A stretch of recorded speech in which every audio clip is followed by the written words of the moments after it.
Thank you, Nick. Have a lovely break. We begin today with a story. Well, it's not funny, but I must confess last night I very nearly tweeted a comparison of the current Conservative government to a Carry On film. And then I sort of thought that wouldn't actually be fair upon the victims of their misbehaviour, because there is nothing funny, of course, about sex pests.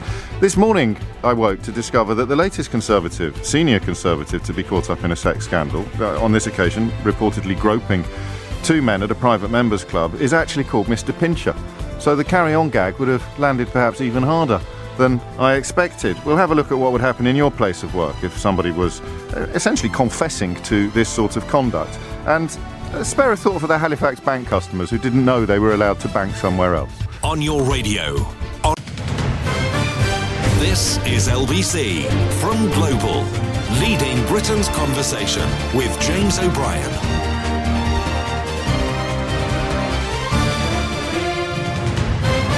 3 minutes after 10 is the time, and it is Groundhog Day. There is a story in the newspaper about how civil servants are being urged to return to the office. We just checked the date. The last time Ben and Jerry's were in the news was a couple of years ago when they were under attack from Priti Patel for objecting to refugee policies. You have a tale about Nadine Dorries putting her foot in her mouth on this occasion by getting rugby league mixed up with rugby union, which is, of course, a forgivable mistake to make if you don't follow rugby or aren't familiar with either code, but probably not at a press conference to launch the Rugby League World Cup.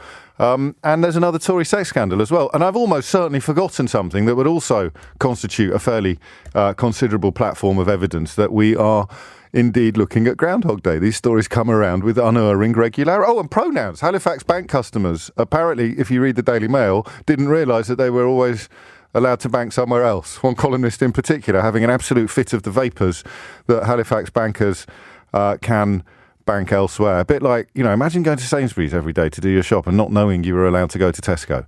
Halifax pointing out to customers that they are perfectly free to bank somewhere else during some incomprehensible row about pronouns. We may do an hour on this. Give me a call and tell me why I'm supposed to be frightened of pronouns now.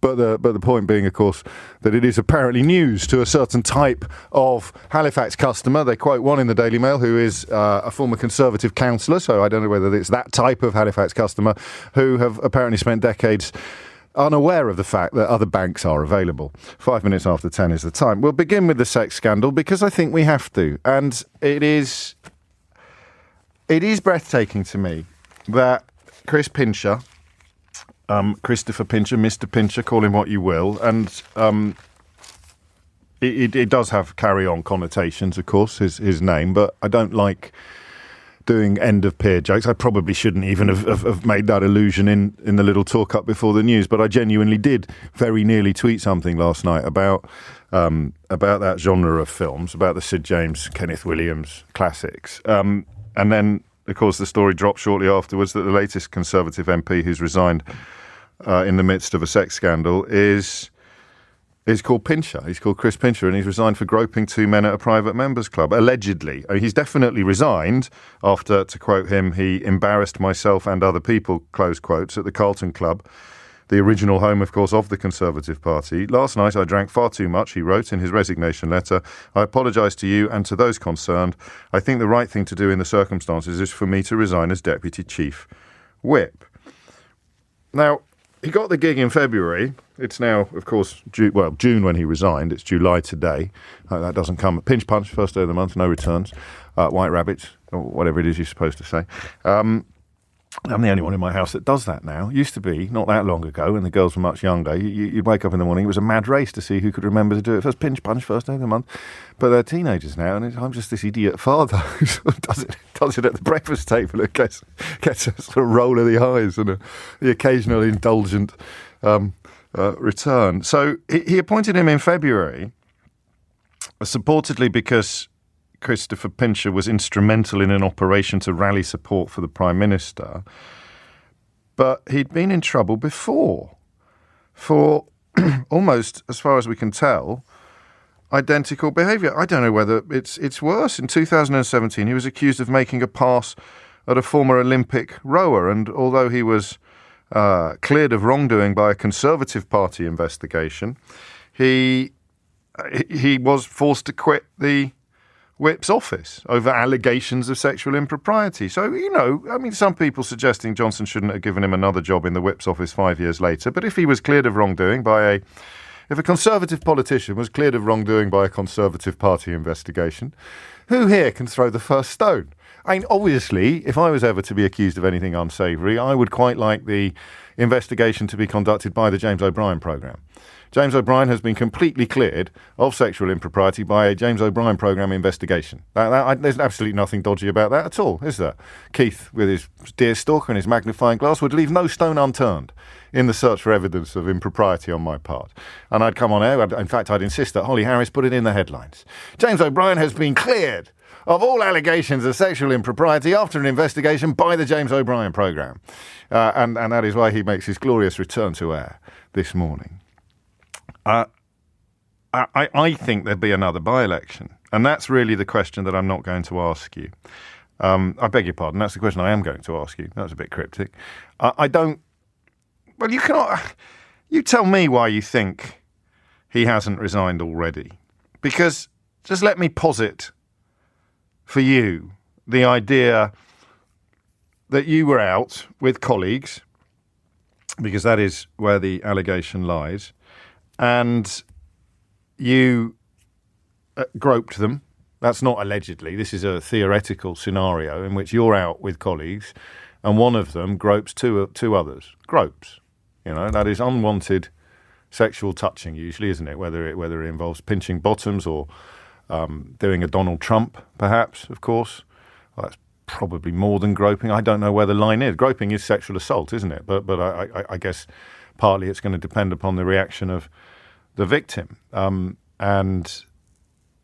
of course, that opens up the power dynamic, because if you are a very junior or much younger member of staff, you often feel, as I've discovered doing this programme over the years and being educated by you on what these dynamics are, because I am a heterosexual middle-class white man in a relatively high-status position, so I don't know what it's like. Or if I ever did, it was so long ago, I've forgotten to be cowed by somebody else's status. So, whether you're a young woman with an older, much more powerful colleague, or whether you're at a club with someone who's working in the whip's office and you're perhaps an MP hoping for advancement, you might not speak out about certain behaviours in the same way that you would if it was being inflicted upon you by an equal, or even perhaps by an inferior, a social or a status-based, a professional inferior. I don't know. But I have two questions for you this morning. The first is, why hasn't he resigned? 0345 6060973. If you send a letter to your boss saying you're going to have to step down from your senior role because you've embarrassed yourself and other people, and you're sending that letter amid widespread, currently unrefuted allegations that you groped two men at the Conservative Party's spiritual home, the Carlton Club, why would you not resign? I mean, I can't do every morning. I can't spend every show now asking, am I mad? Or is this actually outright? Well, I know what you're thinking. You already do that, James. Every day I turn the radio on and you're sitting there with the latest example of the sleaze and the seediness, never mind the incompetence and the deceit in which this current government is completely engulfed. And you do sit there going, am I going completely mad? Or is the emperor actually naked? And I am, I suppose, knocking at the door of that question again this morning. But I'd like to think we can conjure up something that at least sounds a little bit more sophisticated, a little bit more nuanced. Am I right in thinking that this fella's feet wouldn't have touched the floor if this had happened under any other Prime Minister? Am I? And it's not the same as the thing that he went over in 2017 when Theresa May would have been party leader. He quit the Whip's office then over allegations of which he was subsequently cleared by a Conservative Party investigation. This is he's not denying that he embarrassed himself and other people. The detail of the allegation is pretty straightforward. He groped, allegedly, two men at an exclusive private members club. The concern of others present was such that it was reported to his boss, the chief whip, a fellow Conservative whip, the Times reports, reported Pincher's behaviour to Chris Heaton-Harris, the chief whip, and after interviewing everybody involved, Heaton-Harris spoke to Pincher, who subsequently tendered his resignation. He is not currently expected to lose the Tory whip. Why do you think he hasn't? That's not quite the right question. Bear with me on this one. I know this is desperately unprofessional of me. I should work all this stuff out before I come on air. But sometimes I think you like to see the workings of the music box, don't you, before the tune starts playing? Because it's not just that, is it? And I want to give you an opportunity for some really thoughtful contributions. Well, let's start there. Let's start with the context, the historical context. This would, I'm fairly confident, be a resignation issue immediately, straight out of the House of Commons. You can't resign after allegations of groping that you haven't denied and keep your job. So that's question number one. 0345 6060 973 is the number you need. Do you think, or do you disagree with me when I say, because you do sometimes lose sight of the bigger picture when you're caught up in the weeds like this. At previous points, and I used to say, older listeners may need to help me out on this one, but I think I'm 50 now, so my memory of politics is pretty broad. I'm pretty sure this would have been a by-election issue, a resignation issue, if it had happened on any other Prime Minister's watch. Do you agree? I'd welcome disagreement on this, but intelligent disagreement, not Boris Johnson is the best and nothing he ever does will solicit any criticism whatsoever from me. There's plenty of people like that on Fleet Street. But would this have been a feet don't touch the floor issue under previous Prime Ministers? And mention examples if you want. 0345 6060 973 is the number you need. Then I've got three today. Question number two: what happened in your workplace when a man groped two colleagues, either at the Christmas party or by the photocopiers? Either what happened or what would happen at your place of work, in your workforce, let's say, because it was another MP reportedly that was groped. There were lots. So within your workforce, if a man groped two colleagues, what would happen? Or if you've had the misfortune of witnessing or even experiencing this sort of conduct, what did happen? 0345 6060 973. So you've got, would this have been a resignation issue under any other Prime Minister? Then you've got, what would happen in your place of work, or what did happen in your place of work when something similar happened? 0345 6060 973. And then right at the end of the road, you've got the why of it. Why is this unfolding now? Why are these scandals coming along so thick and fast that it's almost impossible to keep up? And I mean that as someone whose job it is to keep up. If I now listed off the top of my head all of the people who have resigned for behaviours that are nowhere near as egregious as that which the Prime Minister is either proven or alleged to have done, I would almost certainly miss people out. So I'll start with Allegra Stratton, who resigned for talking about a party, while the Prime Minister, of course, has been to a party. I'll give you Matt Hancock, who, of course, resigned for extramarital shenanigans, which is essentially Boris Johnson's middle name. I give you Neil Parish, who resigned after watching pornography on a mobile phone screen in the House of Commons. And now I give you Chris Pincher, who's resigned for groping two people. Well, I can't do it, can I? I can't do. Am I going mad, or are we now living in an era of almost unparalleled political, governmental corruption? 0345 6060 973 is the number you call. So, would this be a resignation under any other Prime Minister? What happened or would happen in your place of work if a colleague groped two colleagues, two other members of the workforce? And why do you think this fellow hasn't been shown the door already? It's 10:16. You're listening to James O'Brien on LBC. This is LBC. Leading Britain's conversation. LBC with James O'Brien.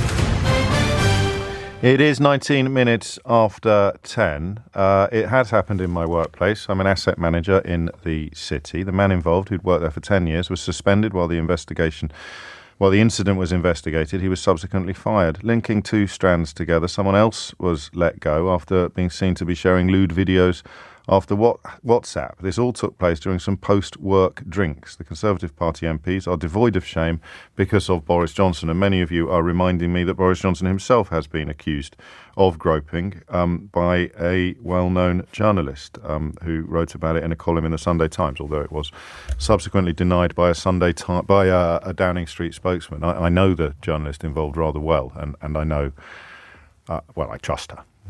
Stuart's in Wimbledon. Stuart, what's going on? Hi, Stuart. Sorry, James. It's Friday, isn't it? Yes, it is. We'll let you off. All day, Stuart, all day. Okay. I think, you know the answer as much as I do about why he's not being forced to resign. But are we, well, start from the other end then. Are we confident that this would be a resignation under other prime ministers, and also, I think, perhaps even more interestingly, given that text from the asset manager, in almost any other workplace? Of course. And not only would somebody be reprimanded internally, but if you were groped like that, you'd be suggested that you inform the police as well, because it's not just an internal matter; it's a criminal matter as well. But that's up to the victims, isn't it? I mean, you take your complaint to the authorities if you want to, and until we're aware of all of the identities and all of the details responsible. I don't want to sit in judgment on the people on the receiving end of this toxic behaviour or their decisions, but it does seem incredible that the allegations unrefuted are serious enough to prompt a resignation from the whip's office, but not a withdrawal of the whip itself. Yes, and obviously that because Boris Johnson himself is no better than these people doing these lewd. It would be hard to construct any form of authority, whether morally or politically, wouldn't it? Because he would then have to address his own misdemeanors as well, and be answerable to those. And of course, we know he doesn't want to do that, and he'd rather just sort of pretend to be the hero. And you've answered the question as well as to why. So I suppose. Actually, this is back. I'm going to do it again, aren't I? I'm going to have to dig out that school report, because you don't realise it's contagious. Even that High Master at Eton didn't realise how contagious this is when he talked all those years ago in a letter to Boris Johnson's father about how he doesn't think that the rules or the standards should apply to him. But of course, if you're then in charge, I think it becomes very, very contagious. And so if you are Chris Pincher and you, under a previous Prime Minister, would probably not even have thought twice about resigning after being plastered all over the front page of The Sun for groping people in the spiritual home of the Conservative Party, allegedly,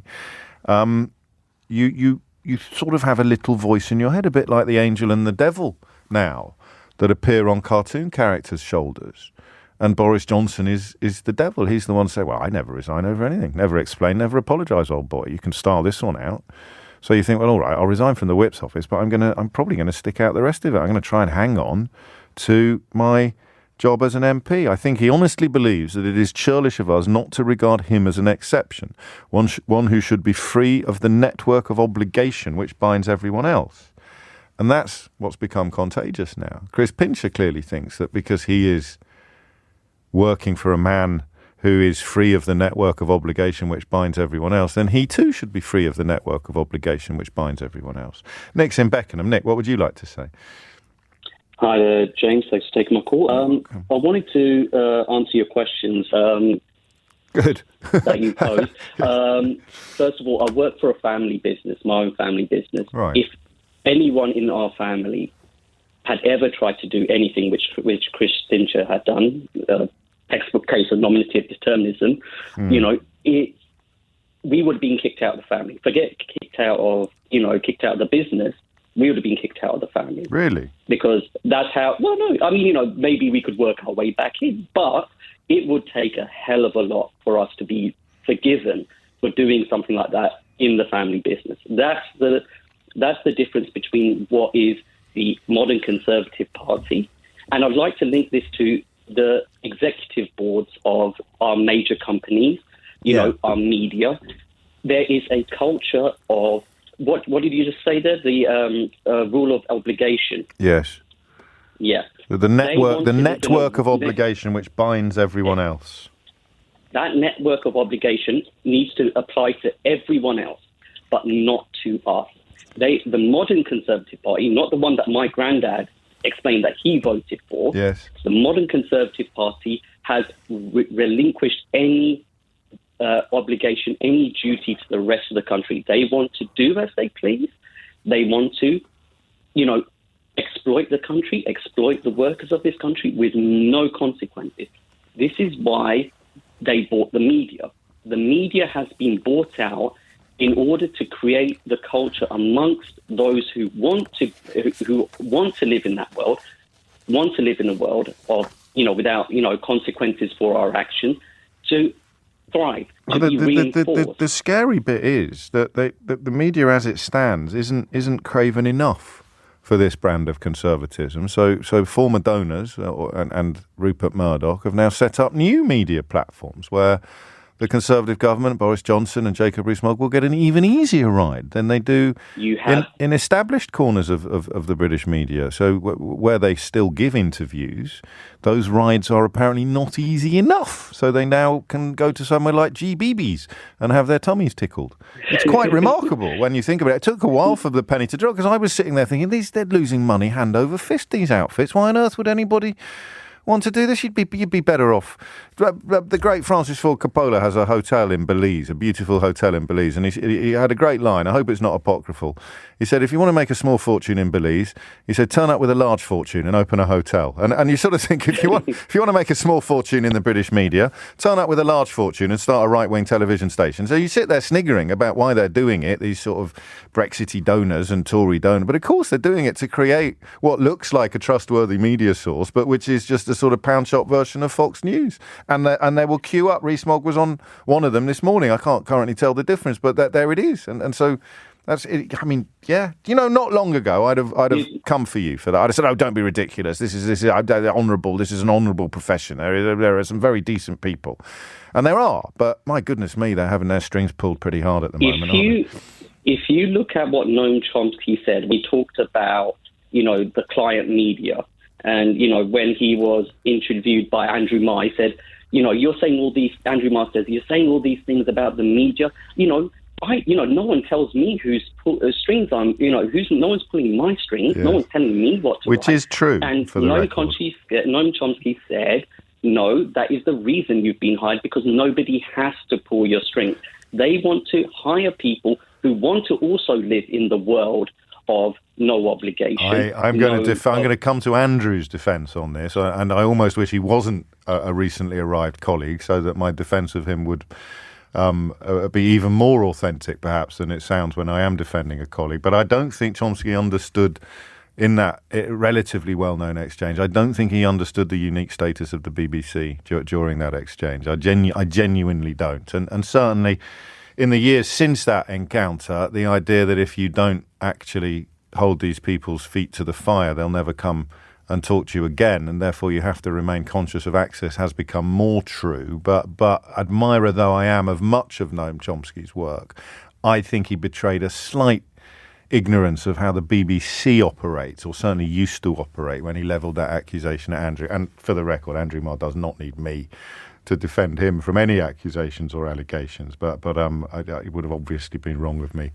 to censor you or cut you off. But I mean, for the record, I think you're right, and I think that example of these weird money hemorrhaging new right-wing TV stations with barely any viewers, but of course a clip of a politician talking gets picked up and reported elsewhere.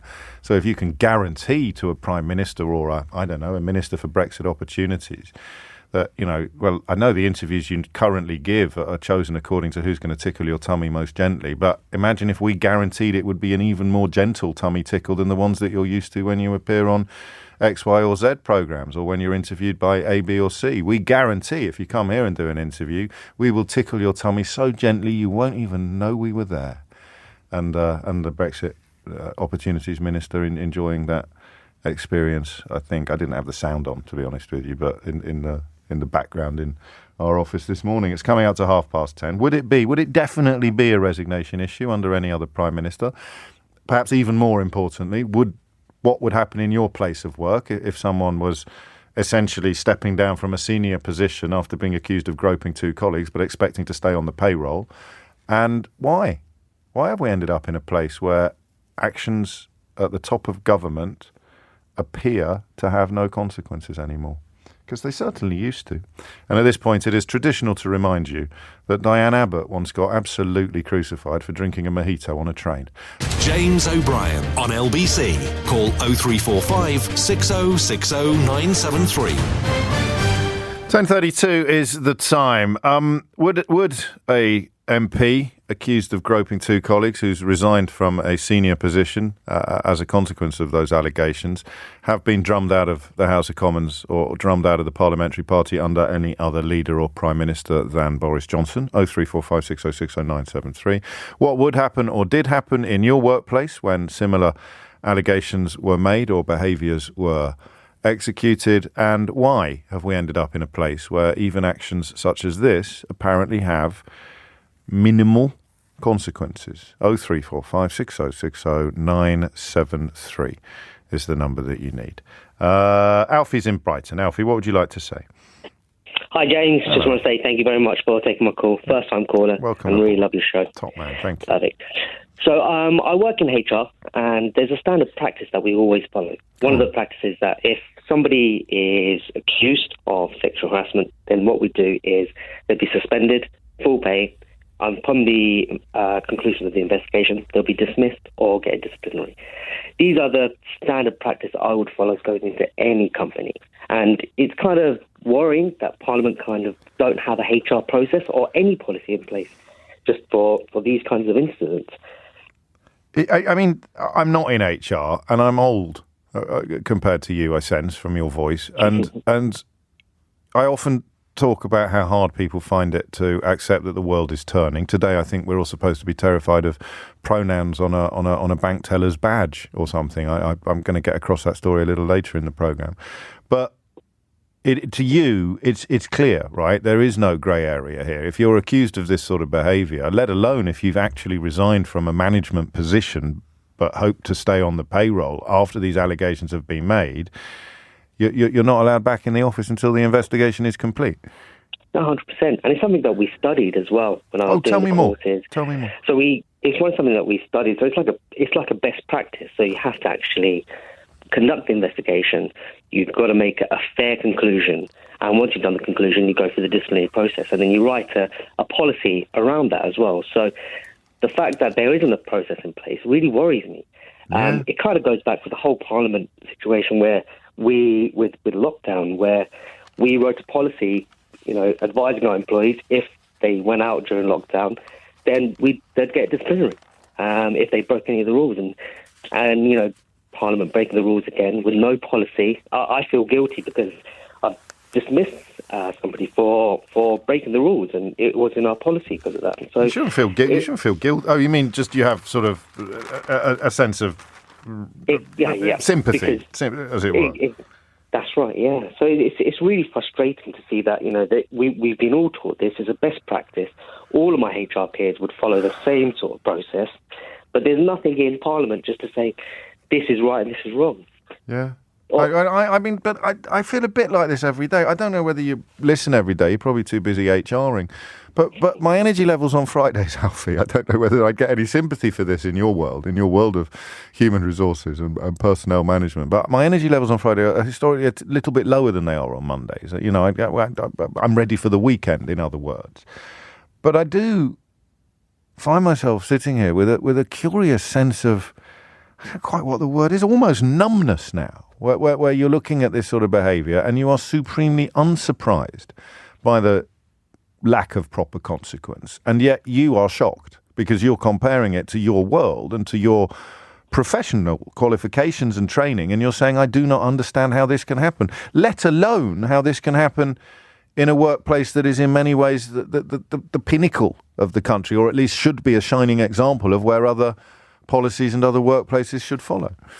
100%. It's in the company handbook as well. Like, if you go to any company, you'd expect these kind of standards and policies in place just to protect the employee. I've dismissed people for that exact reason, for sexual harassment. And listening to all this and listening to all the things that are coming out of Parliament and breaking rules, and just we've got to protect the employee. That's my standpoint.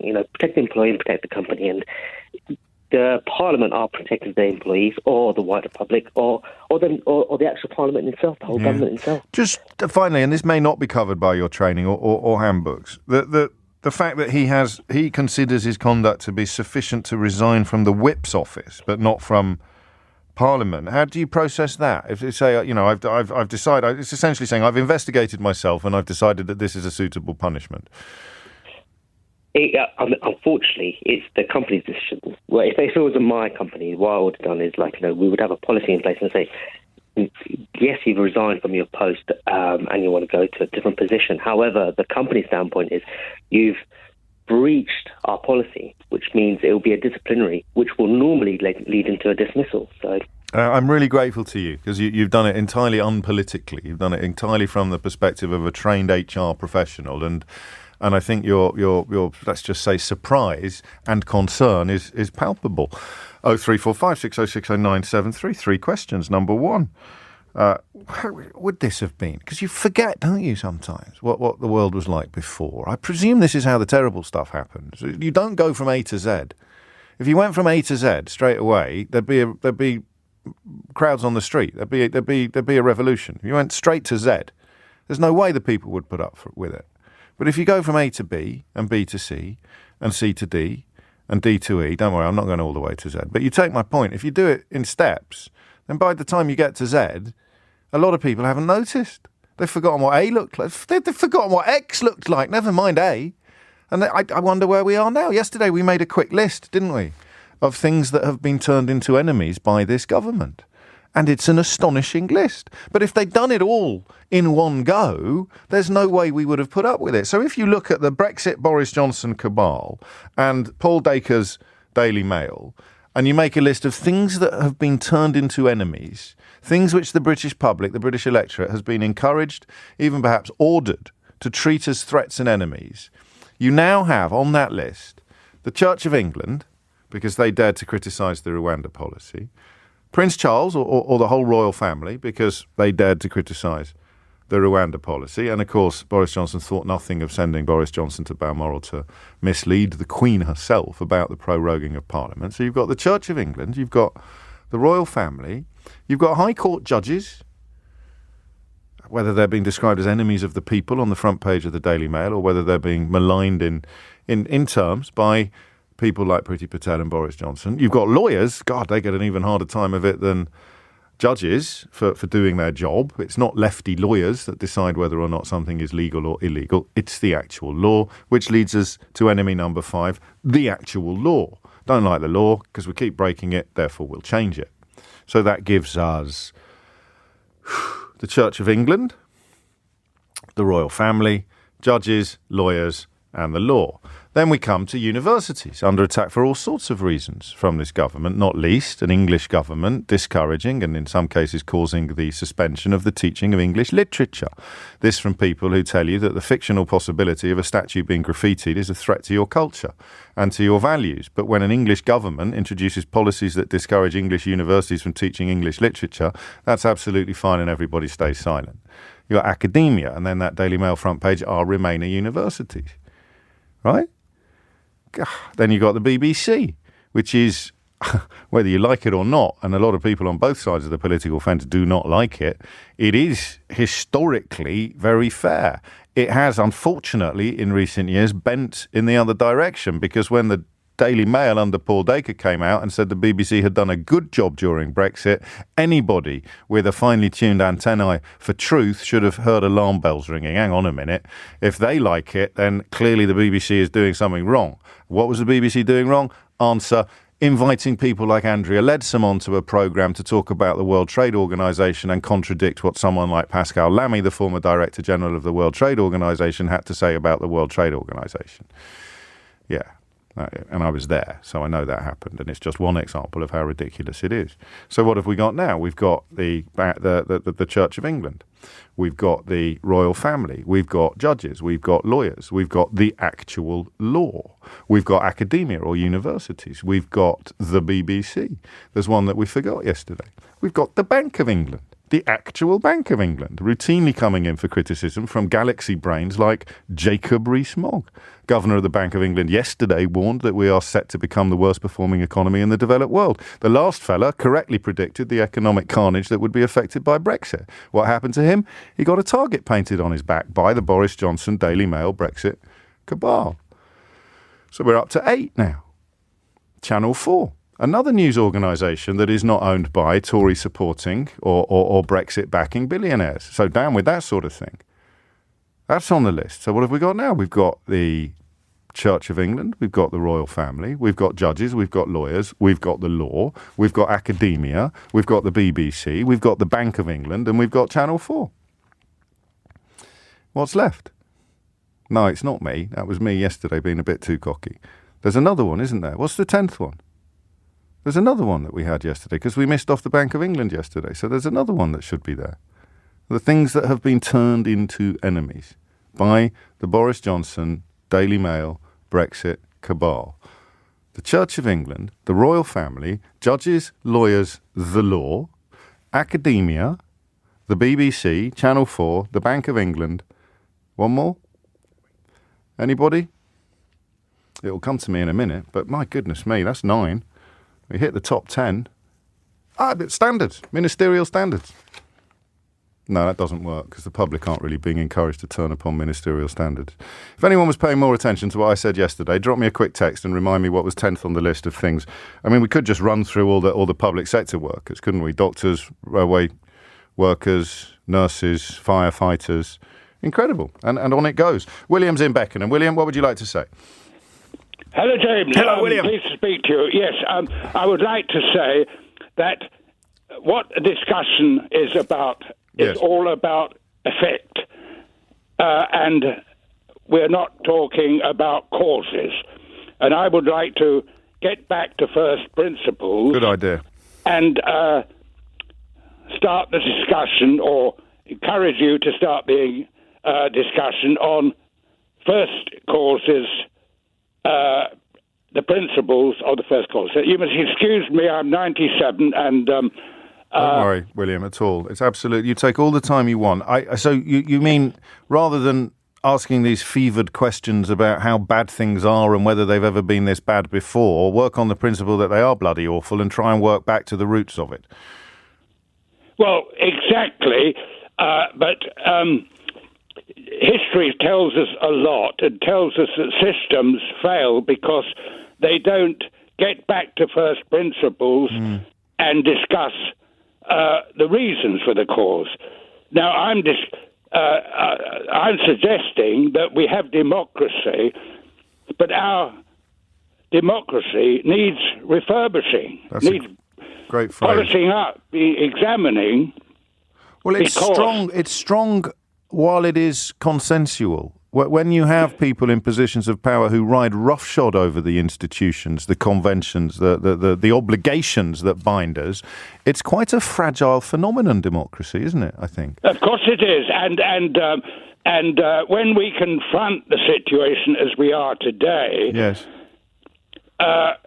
going back to first principles, we have to re-examine our type of democracy, in as much that if it can be done now and we don't do anything to redress the balance to ensure that it can't happen again, we might never get a chance to have a second go at it. You remind us of what's at stake, I think. And oddly, I interviewed Chris Bryant yesterday, who is the chair of the Standard and Privileges Committee, although he's recused himself from the latest investigation. And we did touch upon some of these questions about whether we're watching in real time a diminishment of profoundly valuable principles that will take years to replace. What are first principles then in this for you? What should we? I mean, you mean things like democracy itself, I think. Well, democracy is a great concept, and it works, and it worked in ancient Greece, but always, in ancient Greece, you got a type like the present Prime Minister, and they called them tyrants. They did, yes. And when they'd had their run, people threw them out and looked at their democracy again and said, well, if a tyrant can get that sort of control, we've got to have the safeguards to prevent that, and they did it, and it didn't last forever because no system is invulnerable to infiltration. Eventually, somebody like this present Prime Minister will find the weak spot. He's found it. He's got the character to do it. He's got the dependents to support him in so doing. It looks like it. And therefore, the democracy, in actual terms, is what one of Mrs. Thatcher's ministers called a Labour government, elective dictatorship. If you look back, I think it was, can't remember his name, he was a minister back after Tony Blair was... Speaking of ministers, William, and speaking of ministers, and I'm short of time, but I want to draw upon your 97 years on this earth. I think that when you were born, either Stanley Baldwin or Bonar Law would have been Prime Minister. I was born in 1924, and Stanley Baldwin, I think, probably about Stanley 1930s. Can you remember a point in your 97 years when the political landscape looked as worrying or as fragile as it looks today? Well, quite frankly, no. I know when things look darker today in 39. I mean, in the UK rather than on the yes, in the UK, and I would like to say one more thing, of course, James. Of course, that in 1939 our backs were against the wall. They were, and a Conservative government agreed to a national party because Winston Churchill understood that no party could get us through the war, only Britain could get us through the war. Now, if the opposition here had the vision, and they have shown no vision whatsoever, if they had the vision to go for a national government whereby all pool their brightest and best in minister, whereas we have such a mediocre crowd because they're dependents. And with a national government, the people would rally round it to face the immense problems that we were facing in 1940, the national government reform. And it got us through the war. I tell you what, a lot of love coming in for you, William. You've made me 5 minutes late for the break, but I shall take full responsibility to that. Well, lovely to talk to you. All likewise. The best. No, thank you very much. A pleasure to talk to you, sir. 10 minutes to 11 is the time. I suppose a form of, if you like, grand coalitions is delivered by proportional representation. If you want to drag William's 1940 parallels right into 2022, and that is what a few people are now talking about very publicly, including Andy Burnham.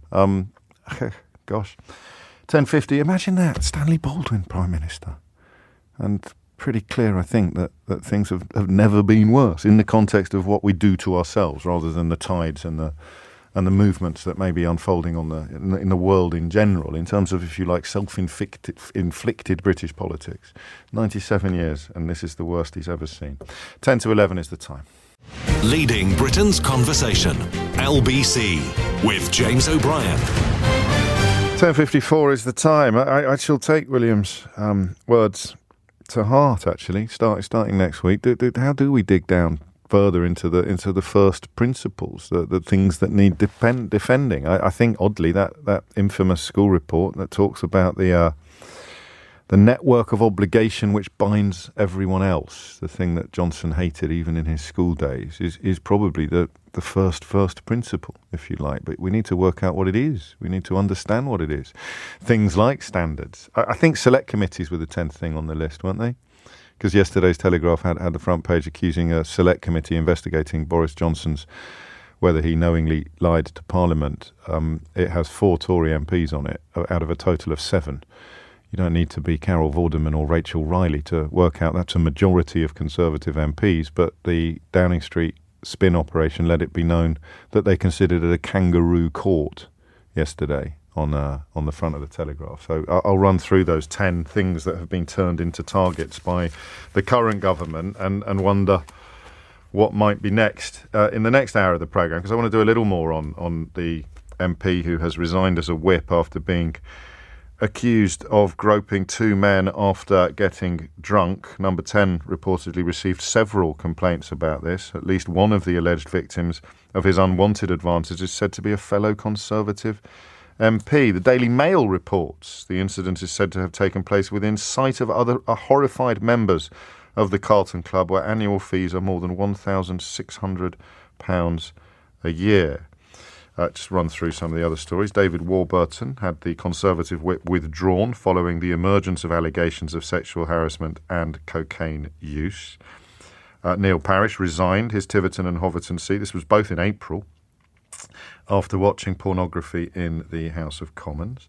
An unnamed Tory MP has been arrested on suspicion of rape and sexual offences spanning 7 years. This man is in his 50s. He was also arrested on allegations of indecent assault, abuse of a position of trust and misconduct in public office. That MP continues to stay away from Parliament during the investigation, unions suggest, and I wonder what Alfie in Brighton, our HR professional, would have said about this, that he should have been formally suspended in order to protect staff while the investigation is conducted. That was in May, as was the jailing of Imran Ahmad Khan for 18 months for sexually assaulting a 15-year-old boy. He was expelled from the Conservative Party following his conviction and triggered one of those by-elections that humiliated Boris Johnson just a couple of weeks ago. Was it even last week? It's so hard to keep track of time. Taimon is in Peterborough. Taimon, what made you pick up the phone? I'm just calling because I'm a massive fan, James. I think that LBC is finally somewhere where the news that's actually the news is reported. Okay. Well, I have been here for 20 years, so I'll take that as a veiled compliment. It's a complete compliment. I've been listening to you since the whole Brexit debacle started, and I've been trying to speak to my friends and my family and just about anybody who will listen about just the general, I guess, nepotism that they treat everyone with, and I feel that the diminishment in standards is actually sort of incremental. I know it seems quite conspiracy theorist, but I feel like from the beginning, they began to abandon all principles so that they would arrive at a point where they could just do what they want. Yeah. They feel that we all have to listen to them because they're the government, and they're actually playing on that trope that everybody has, all politicians are liars. They're all as bad as each other. Keir Starmer had a curry. Yeah, and I think that that's purely to veil the fact that they could give less of a monkeys. They couldn't care less. They don't care about us. They don't care about our...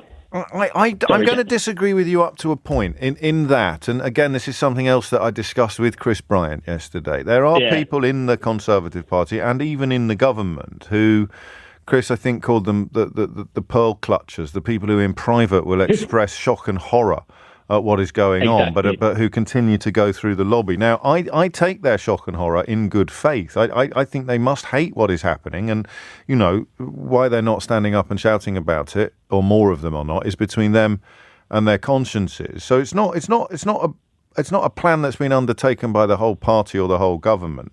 And when I look at Boris Johnson, I do wonder whether it's a plan at all, or whether it's actually just an unavoidable and inevitable consequence of his chaotic character. So he didn't arrive in Downing Street and say, right, we're going to denigrate the Church of England, the Bank of England, the Royal Family, the High Court, the BBC, Channel 4, Select Committee. I don't think he did. I think it's an inevitable...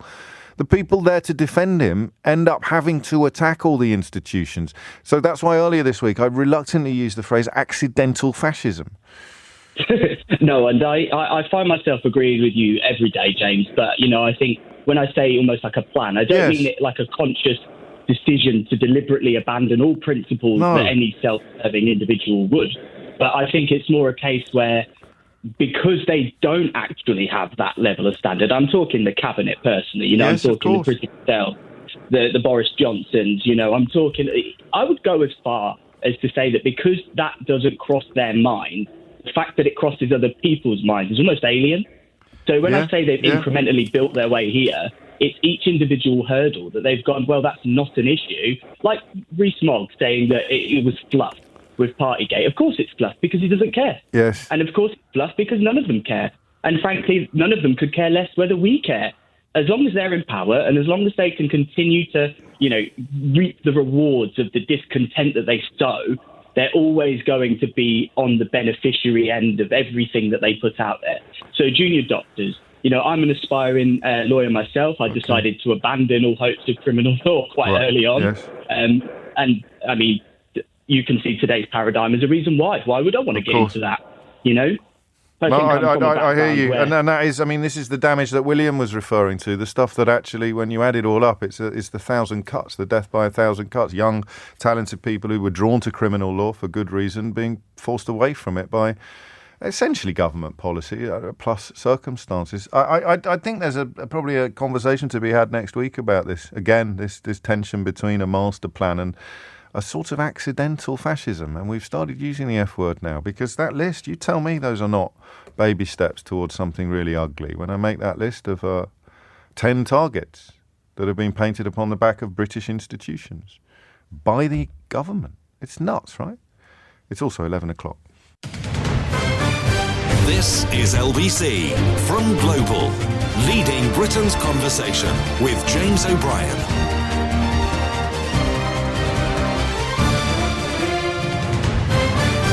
It is 5 minutes after 11 and you are listening to James O'Brien on LBC. Okay, again, another story. Yesterday it was the Governor of the Bank of England who warned that the UK's economy was set to become the worst in the developed world. I can't do it every hour of every day. Is it just me? Am I going mad or is this absolutely bonkers? Today, the figures are out, as it were. UK's trade performance this year fell to its worst level since records began, heaping more pressure on sterling in international currency markets. A large part of the problem with the cost of fuel is the weakness of the pound, which has obviously never fully recovered from the impact of Brexit. The country's current account deficit was calculated at 8.3% of GDP in the first quarter of 2022. That's a deterioration of an average of 2.6% across all of 2021. Now, you might not understand the numbers. I'm not entirely sure that I do, but I can tell you this categorically. It's the worst figure on record since the quarterly balance of payments data was first published in 1955. And it is largely built upon a collapse in exports and a surge in imports. And that, of course, is down to Brexit. All of these figures tally with academic studies that show a decline in exports since 2021 when the UK left the EU single market and new border controls were introduced. Except, and it breaks my heart to remind you of this, you ain't seen nothing yet. The border controls that were supposed to constitute us taking back control, do you remember? Control our borders, remember that? Yeah, you liked that, didn't you? Voted for that, well done. Yeah, Jacob Rees-Mogg, too thick to realise what he was actually conceding and admitting when he explained why they wouldn't be able to bring them in because they would cost too much. And that is why everybody from the British Veterinary Association to the National Farmers Union are worried about disease-infected pork coming in from parts of Europe where they've got swine fever. Because there aren't any checks or there aren't sufficient checks coming into the UK. I don't know really what more I can do now to hit people. And I don't know how many people listen anymore who need to hear this stuff. I like to think of you as tribunes who we get together every morning, we feast upon facts, and we go out and share them with people who need to hear these stories, need to hear these messages. But I don't know, it's a lonely furrow sometimes, isn't it? The UK's trade performance this year fell to its worst level since records began. Boris Johnson will stand up at PMQs on Wednesday and talk balderdash about how brilliantly he's doing. And if anyone dares point out something that's going badly, it's not his fault. It's not his fault. It wasn't him. He's shaggy. And I'm really focused on what William said earlier. I think it's pertinent to reference his age because it gives him a perspective upon events that is much bigger than most of us can enjoy. The fact that Stanley Baldwin was Prime Minister when he was born, and his reminder that sometimes you need to be looking at the roots, not looking at the weeds or the flowers above the ground, but at the roots from which they have sprung below the ground. But it also cuts both ways, I think. You want to think about the long-term consequences as well as the long-term causes of current situations. And this leader in the Times today really caught my eye. Do you know, I was about to say, as the father of teenagers, it really caught my eye. But I hadn't even thought about my children when I read this story. I was mostly thinking about yours and possibly about you, depending upon what age you are. I'm blessed now with colleagues who are, apart from Keith, very much in the more youthful than me category. I am blessed with colleagues who are often living the stories that we discuss. So, I mean, over the years, I haven't necessarily been the best presenter for listening to other people's inputs and ideas when I'm preparing to come on air. But when it comes to the economy, and of course also increasingly to education, I mean, there's no point me telling you what I think about universities. I haven't been in one for 30 years, except when I popped back into the LSE the other day to use the facilities, because that's how old I am now. I sometimes have to make my plans according to my bladder as opposed to the clock. I was coming back from the O2 the other night after the State of London debate, and I'd had some pints. So I looked at Citymapper to plan my journey home, and do you know what I did? Because I knew I'd had some pints, and I had, if you'd forgive me, I'd broken the seal. If you know, you know. And so I planned my route, even though it took 20 minutes longer than getting the tube. I planned my route on the overland train because I knew it would have a lavatory on it. That's how old I am now. I planned my route home according to which transport facility would have a toilet, as opposed to which transport mode would get me home quickest. And I'm also sad enough, well, we're going all in on the confessionals. I'm also sad enough to have been really pleased with myself about that because it turned out I needed it. And I didn't have to do that thing. Well, anyway, that's more than enough detail about my private contemplations. I'm just pointing out that I'm not living this, but I am acutely aware of it and very worried by it. Amazingly, I've now got to 11:10 and you don't know what I'm talking about, but hopefully I've built up a sufficient sense of suspense that you really, really want to know. I'll warn you now, it's not pretty. Under the headline on their leader page, No Country for Young People, which is quite a clever pun, as the best headlines often are, the following words appear. Stagnant wages, higher taxes, rising inflation, unaffordable houses and ballooning student debt. The young have never had it so tough. Now, obviously, by way of balance, I need to remind you that if they'd only stop eating so much avocado on toast, they could all afford their own homes and holiday in Barbados every year. But these numbers are pretty scary. The number of middle-income 25 to 34-year-olds owning their own home has plummeted from almost 2/3 in 1997 to barely a fifth in 2017. Home ownership, as we've often discussed on the programme, was not that long ago something to which almost everyone could aspire. Now it is beyond the reach even of many on good salaries. Between 2000 and 2020, average property prices went up by nearly 300%, while salaries rose by about 70%. That has put millions of people out of the housing market, quite possibly forever. The average age of a first-time buyer in the 1990s was 29. It's now 34. The numbers of single adults in their 20s and early 30s living with their parents is the highest it has ever been. It peaked, I think, in 2020. And that's not a surprise because rent as a proportion of income, and hold on to your hats on this one, William will like this, has gone up from 9% in 1961. So in 1961, you'd spend about 9% of your income on rent. What do you think it is now? In 2017, when they last tested it, it was 36%. It's quadrupled. The proportion of your income that you spend on rent has quadrupled. And remember that rent is often being used to pay the mortgages of people who already own their own homes and are in the buy-to-let landlord market in order to let you buy them another one. Wowza. It means that the younger generations, the current generations now, will be, for the first time in recorded history or living memory, worse off than their parents. That ladder of aspiration and achievement that every family has been on for 100 years has broken.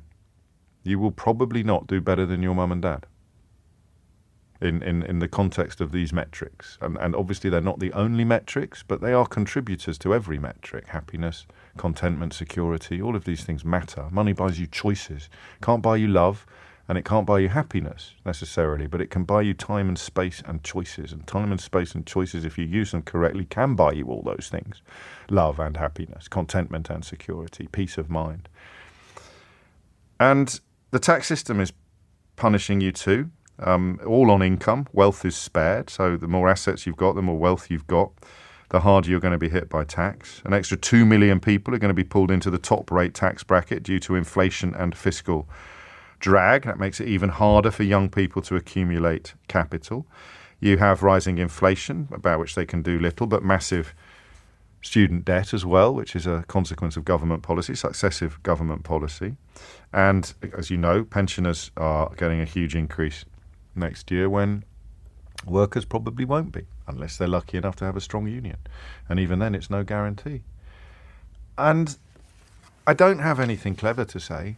I'm sorry if you were hoping I would.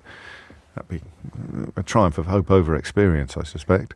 But I want to know what it's like. So one of my colleagues who's working with me today, how old are you? What are you, 20? 30. You look younger, mate, seriously. No, nice one. It's all the avocados. 30-year-old colleague. And I was interested in the question. So 20 years younger than me, which is a perfect window, a perfect gap, actually.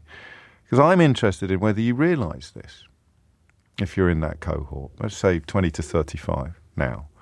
Do you realise how hard you have it? Do you realise that you have never had it so tough? The young have never had it so tough. Because I only know my life.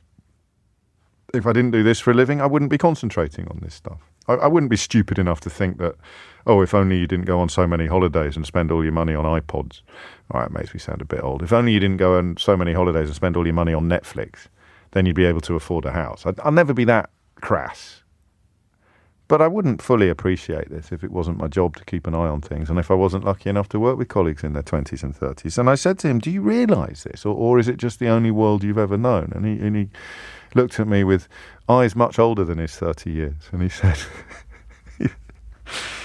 said, yeah, I do. We really do. We talk about it a lot. Because, and this is what I want you to talk to me about, and I know it won't necessarily be easy. I think that the ladder has turned into a wheel. And when I was in my 20s, and after a very, very slow start, I came out of the blocks pretty quickly. I was very blessed with an editor who took a punt on me, and it changed my income. In fact, she was interviewed recently on Rachel Johnson's Difficult Women podcast, so you can hear some of the one particularly embarrassing tale about my early days on Fleet Street related by the former Daily Express editor Rosie Boycott on that interview with Rachel. But she took a punt on me, and it meant I could afford a flat, and I got on the career ladder. And it was a ladder. And at every point on the ladder, I've banked something. Usually property. It's the only major asset I have.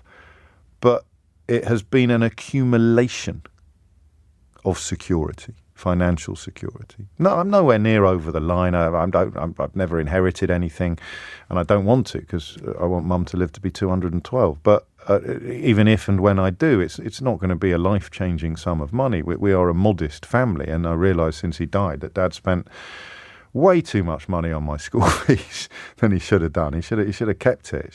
But anyway, that's a conversation for a different day. I think the ladder has turned into a wheel. So no matter how hard you run, the wheel may turn a little faster, but you're not actually going anywhere, according to the measures that I grew up with.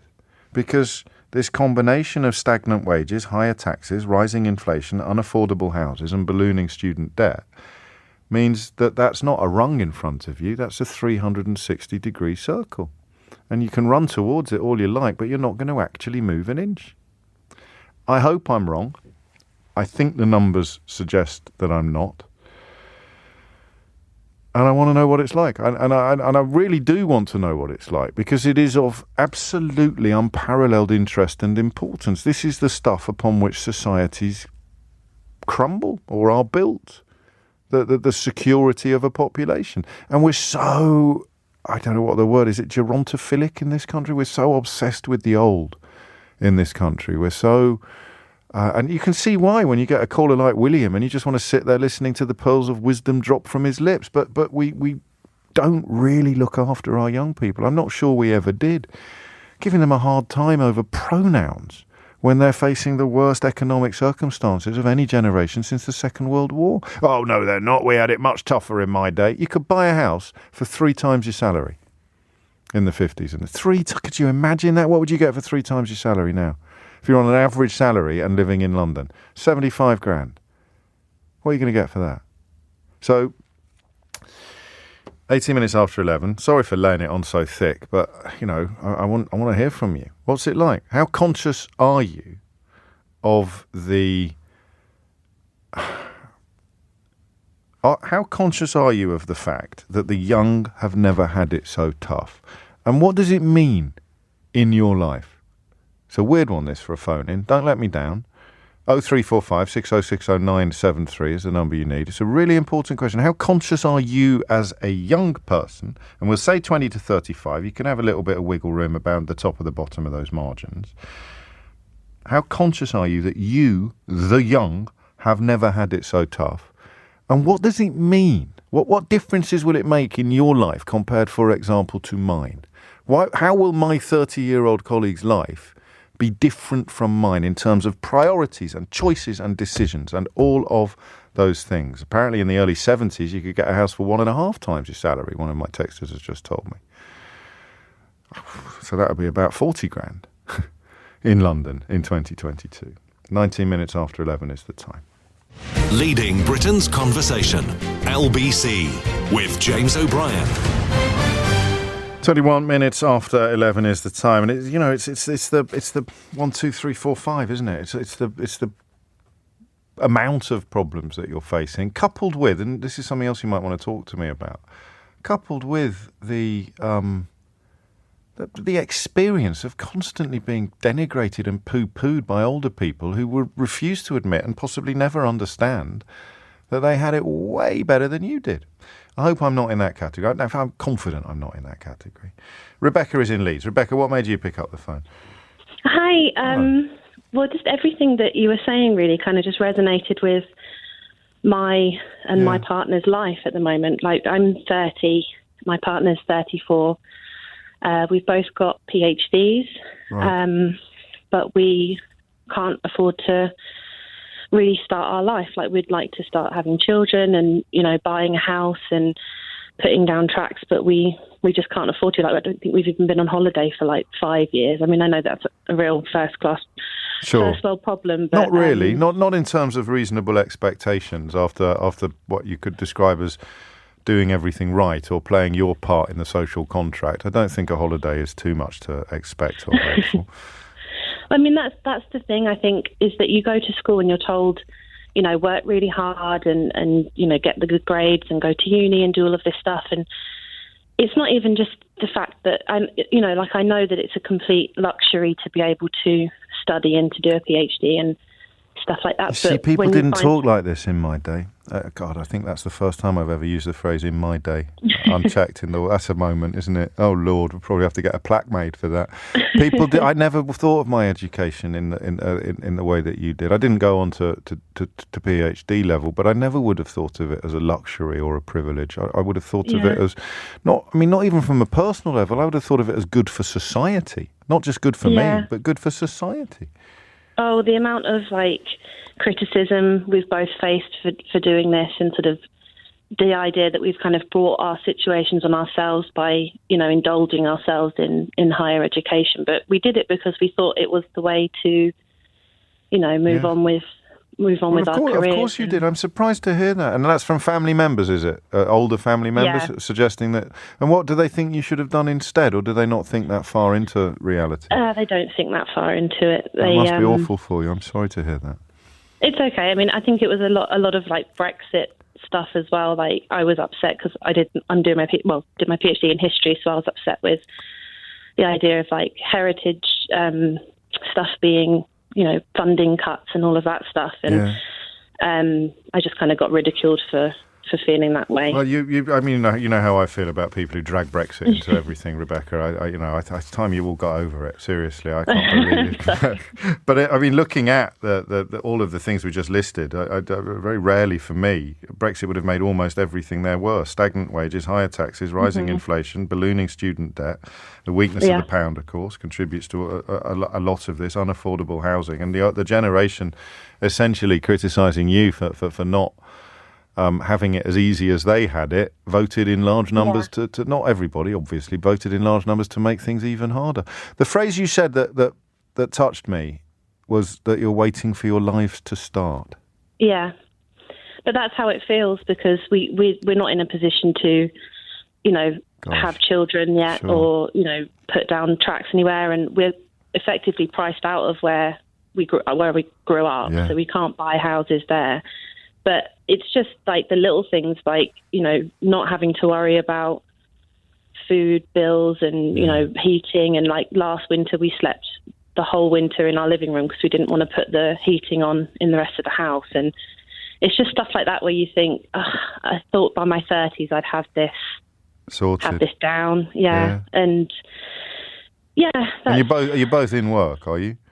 Yeah. We're both in work.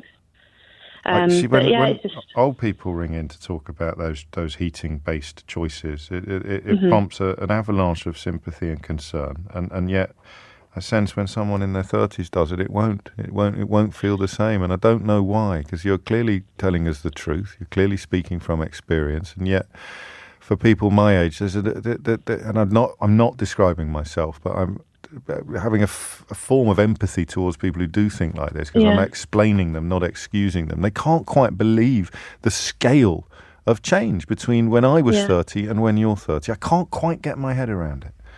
I think the element that I notice the most is this idea that we're lazy, and that's what I think upsets me the most, because, currently we're both working full-time, plus we work through the weekends, like on our own research stuff and, what we're doing. So, yes, part of that is, I guess self-inflicted, you could say, but I think we work a lot harder than a lot of people who say that we're lazy. Yes, and of course. And people don't realise how easy they had it when they're laying out these criticisms and attacks on you. And also, no, it's not an opinion, Rebecca, is it? It's counting. You look at the proportion of rent. The proportion of income spent on rent in 1961 was 9%, and now it's 36%. That's before you even get out of bed in the morning. That's a quadrupling of what it costs to keep even a rudimentary roof above your head. Thank you for calling. I wish I could say something more helpful. I will do a phone-in one day on what happens next, because this is unsustainable, isn't it? If you're not getting your reward from the social contract, why would you stay part of it? Well, so I looked at something the other day about what a 10% tax on billionaires would raise for the entire country. 657 billionaires, is it, in this country, or something like that? Or is it 657 billion pounds held by... I can't remember. I should really check this stuff before I start blurting it out on national radio. But it is clear that at some point in the not-too-distant future, the model of taxation... I think it's 177 billionaires and about 657 billion pounds. And the line about the difference between a million and a billion is breathtaking. So if you do it in terms of seconds, actually, I'll look it up and do it with you rather than just keep blathering on meaninglessly like this. I guess what I'm trying to do is cover up the fact that I don't know what to say to callers like that. Except sorry. David's in Southsea. David, what made you pick up the phone? Hi there, James. I've just got a quick one. I saw the same thing that you saw about the billionaires. If you tax them 3% above 10 million, then you get 60 billion, I think is the correct. I think you're right. And they'd still be the richest people in the country by a country mile, of course. That's the crazy, point. the distribution of wealth. I'm 28 and my fiancé is 24, and we both rent. I've been renting for the last 8 years simply because I'm from Croydon originally. the work I wanted to do in engineering and now project management wasn't available there, but was available in Portsmouth and other parts of the country. So I had no choice but to move to work. Yeah. I had no savings, couldn't afford to buy a house. The only way we could do it was to rent. So I think I've spent over 60,000 on rent in 8 years. Yeah. Now, I mean, this is one of the great conundrums, isn't it? Because the only response I have to that, if I imagine what it would be like to be older and more ignorant than I am, the only response to that would be, well, why don't you live somewhere less nice, and then you could save up? We've had that conversation with with the in-laws. We've got no pressure on to have kids. Sure. But we have got pressure to buy a house. Yeah.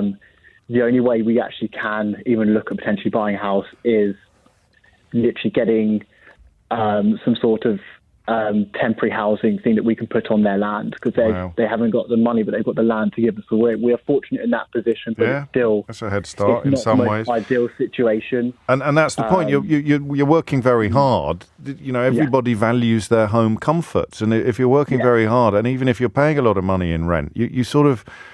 I'm not saying you need it, but we all cut our cloth according, don't we, to our need? And you sort of think, well, I don't want to be living in a hovel or a bed sit with my partner when I'm going out and working hard every day and doing. And I know some people have no choice, but that's the difficult bit to do. If someone gave you a master plan, like a spreadsheet, and said, do this for X number of years, and you will have enough to buy a house, I could just about sign up to that. But there's no certainty and consistency, and you'll get to the end of that period of time, and prices would have overtaken the spreadsheet, and you'll still be stuck on the rental market, and you'd have been living in a bucket for the last 5 years.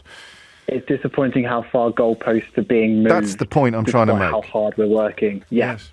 Do you agree with that line that you're waiting in some ways, not in all ways, because you've fallen in love and you have a decent job, but you're waiting for your life to start? That's the phrase that's going to stay with me today. Yes, because we're always saying when we have somewhere else, when we've got a garden, when we've got this, when we've got that, and it's always the ever moving goalpost that we're saying when, because there's no time that we can ever realistically look into it. Yeah. I get it.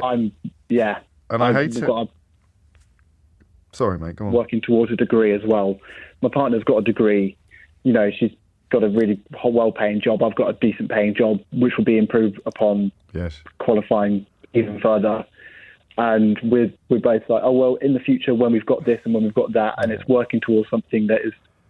It might be edging ever further out of sight, and I hope it isn't, obviously, but I don't know what it involves. Nobody does, you know. Economics is not an exact science, but I don't know what it would involve politically or economically to sort of ensure that whatever is on the horizon now isn't further away when you get to the horizon, when you get to where it is now. You're expecting it to be there waiting for you, but it's gone. It's gone over the next horizon. 11:31 is the time. This is the one I like.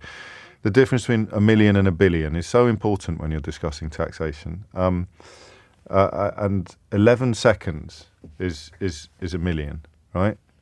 James O'Brien on LBC. Call 0345 6060 973.